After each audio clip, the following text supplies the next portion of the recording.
Let it down. Yeah. Pagmamahal ko di para sa kahat, ito ay nagtatapat sa karapat-dapat na mahalin ng lubos-lubusan. Babaeng walang ibang lalaki, o ako lang. Bakit ko seseryosohin? Babaeng papansin, gusto niya lahat lalaki sa kanya nakatingin. Babaeng pula na lang ang kaluluwa ay ipatikim, buong katawan pinakikita at pinapapansin.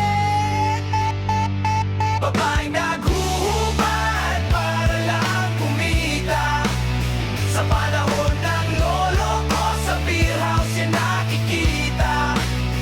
Pero ngayon sa TikTok pinabandera, beer na kulang, may floor show na, nakalibre ka ng entrance fee.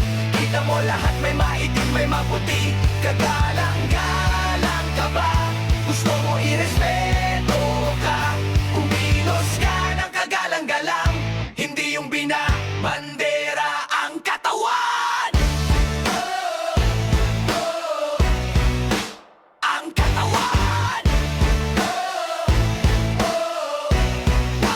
Ang katawan. Taki ooy kita ko, nangitse singit mo. Ngitlabas lalangit labas, umayos ka para igalang ka.